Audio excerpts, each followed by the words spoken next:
Hello friends, it's me, Ricky Locke, and welcome to another episode of Unlocked, the podcast to help inspire success in your business and to learn how to live the best version of yourself. Before the episode starts, I have a really exciting announcement for you. On November the 4th, I am hosting my podcast Unlocked live, and you can be in the audience.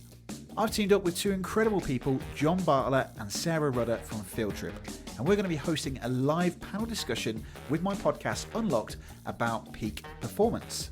Joining me on the panel will be two amazing guests. We have Chris Mooney from Chris Mooney Learning, who will also be on the podcast as a solo episode coming out soon. And we have the amazing Steph Jevons, who was the first Brit to circumnavigate the globe on a motorcycle. And we will be talking about what does peak performance mean to you. It's going to be really exciting and I can't wait for the episode. If you do want to take part and join the live audience, field some questions and listen in and join that podcast live, then head to the details in the show notes to find out more.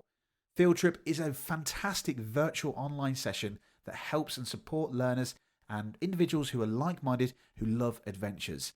If you want an opportunity to step away from your normal environment and immerse yourself in new experiences, then this is the place to be. For fans of the podcast, you will remember Sarah Rudder from episode 2 when we talked all about mental toughness. So you know that Field Trip is going to be a great event. Head to the show details to find out more. All right, so this week's episode, I want to talk about the idea that not everyone is going to like you. For many of you out there who run a business, you may be producing content such as videos, live streams, imagery, photography, whatever it might be. There may well be a point where you will receive a negative numpty who just doesn't like what you do. And so they want to comment and they want to tell you. Now, don't worry, I get this all the time, and I'm sure I probably piss so many people off with my content. If you ever watch me on lives or anything on videos, I gesticulate quite a lot, I'm animated, and I probably piss people off even with this podcast, right? But that doesn't matter, and I'm going to explain to you why. Now, to explain this really clearly, I'm going to share a wonderful story with you. A couple of years ago, I was asked to run a training session for junior members of management, and the content was all about change management. This management team was going through a really heavy change in their structure and in their business, and I was tasked to then help them lead through that change, to lead all of their colleagues and all those feelings of uncertainty and change, and to help them take some development away to then bring it back into their business. The session was 6 hours, so it was 10 till 4, so it was a really heavy content day. And I was there and I wrote the content, I was passionate about it. Me and the team had put a lot of effort into making this content really, really great. And we were really passionate about this having an impact into these members of management's careers. And at the start, I did notice as people started to come in that there was two individuals that were quite disruptive and they looked like they didn't really want to be there. But I welcomed them, I greeted them, and I started the session. Anyway, as I started to go through the session, 10 minutes in, I'm putting up the content about all the things that they're going to learn today, all of that personal development, all of the tips and the tricks that they're going to learn to then bring back into their own business and then to start help their colleagues lead through change. After about 10 minutes, someone puts their hand up and they say this to me: Ricky, if I'd have known that today's session was all about personal development, I wouldn't have come. Now, at this point, there's two ways that you could respond to this. I know what some of you might be thinking, right? So let's explain this. Now, at this point, there are two responses that you can have. The first response was my chimp was kicking off. So that limbic part of my brain, the emotive part of the brain, really wanted to tell them to F off, right? I was immersed into this. I wrote the content. I was really passionate about it. And I believed that this could work. And I was so passionate about it. I loved delivering this content. So at that point, my chimp's thinking, they've offended you, Ricky. They've just told you they don't want to be here. They don't like it. It's crap. You need to tell them to F off right now, right? No, I didn't. I wish I could have said that. But at this point, I took the second response, which was the rational part. Now, clearly there was some misunderstanding, whether it was contracting, about explaining what the session was about, something down the line. But all I did was reply in a rational kind of way with sarcasm. And I said, oh, okay. Well, that's fine. No problem. Look, if you don't want to be here, the door is there. Please feel free to go. Now, at that point, they were challenged. Everyone went quiet in the room and they didn't go. They just stayed, right? And I thought, okay, well, that's probably it. They'll be normal, right? Anyway, we carried on and you could clearly see that they didn't want to be there. They were praying about on their phones and they were disrupting the session. And you could clearly see that it was affecting the other learners in the room as well.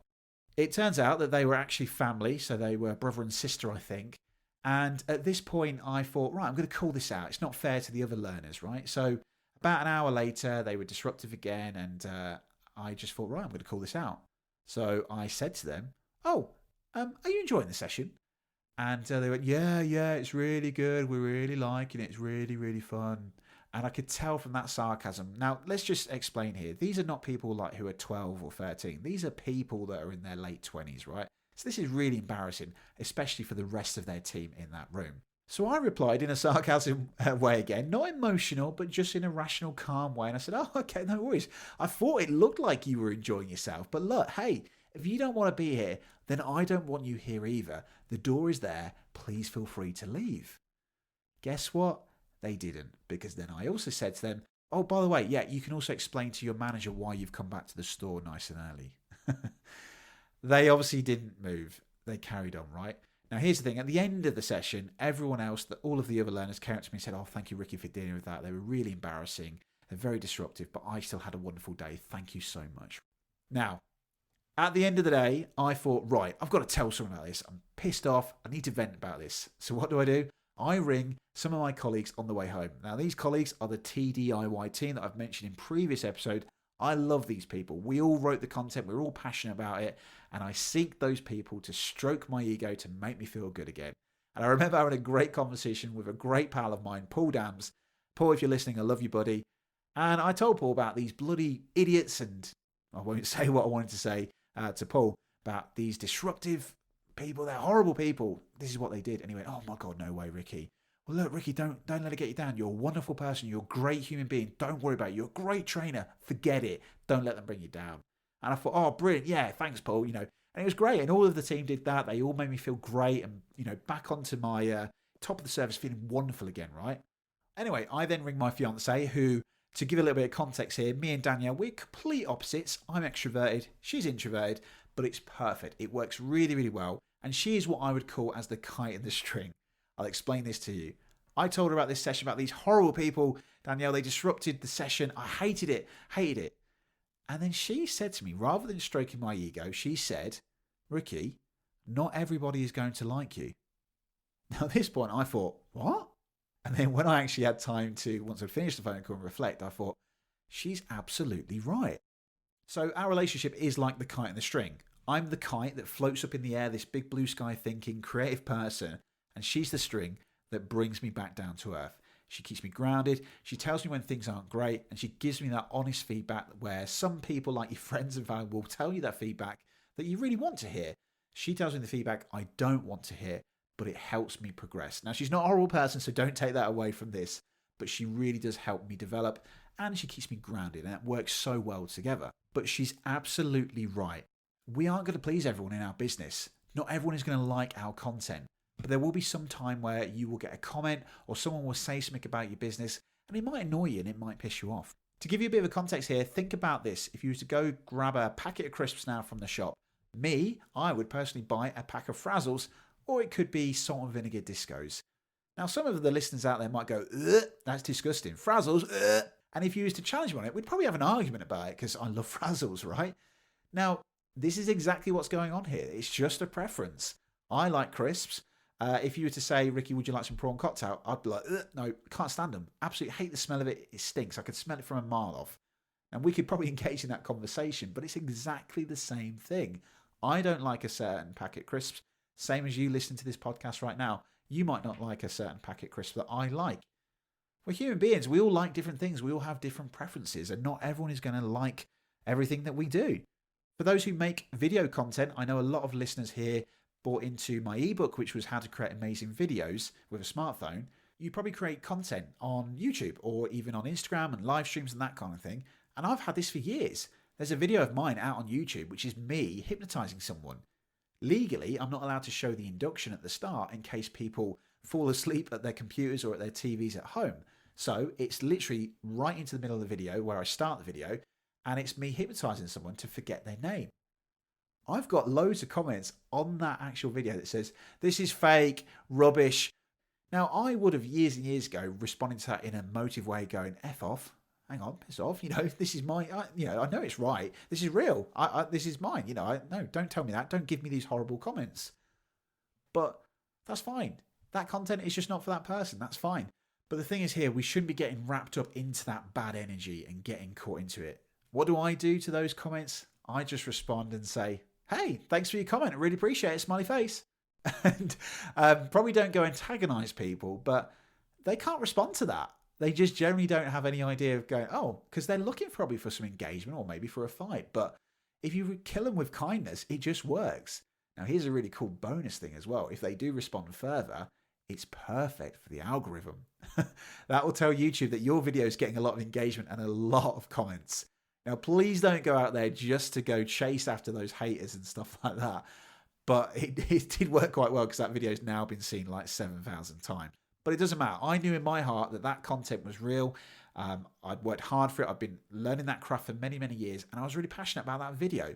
They might not have liked it. And so what? It doesn't matter. Not everyone is going to like you.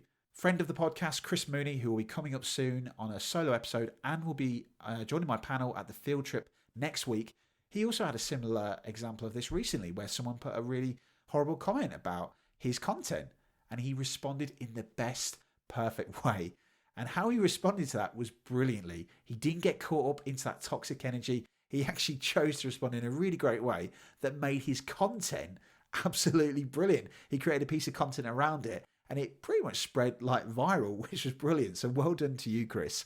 Sometimes when these things happen, we forget about all of the good comments and all of the nice things that people say. In those 7,000 views that I've had on that video, just one person has said that they didn't like it, it was rubbish. That's one view out of 7,000 people. But this is standard. This is what happens for us as human beings. We do something called deletion. Deletion is basically where your brain focuses on that negative comment and forgets all of the 6,999 views that people liked it and commented on it. And we get hung up on it. Now, here's a great thing. You have to let go if you want to grow. We cannot please everyone. I know that I certainly probably piss people off with the way that I'm animated and I gesticulate, but that's fine. If someone wants to leave a bad comment, that says more about them than it does about me. I'm not going to get caught up in that. They're probably not my ideal client. They're probably not my target audience. So why would I waste my energy on them? Every second that you spend thinking about someone else is a second that you could be spending on yourself. Not everybody is going to like you. Don't waste your energy on it. Move on and do the things that you love and you love to create and that you enjoy doing. Don't get wrapped out into it. We can't please everyone, just like Frazzles are the best crisps ever.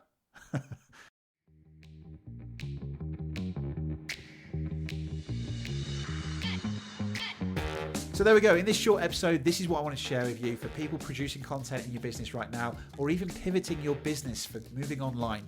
You're probably going to find at some point that people won't like what you're doing. They'll probably get fed up of hearing about you. But it doesn't matter, because at the end of the day, as long as you're doing what you love doing and you enjoy it and you are creating some sort of value to people and they like it and they tell you, then that's great. We're not going to please everyone, so don't waste your time on those people that don't like your content. Every second you spend thinking about them is a second that you can be spending on yourself. As always, thank you so much for listening to the podcast. I hope you enjoyed this episode. If you did, then head over to the Apple Podcast, leave me a rating and leave me a review. Just tell me what you thought of the episode. It will really help out. Once again, thank you so much, and I can't wait to join you on the next episode of Unlocked.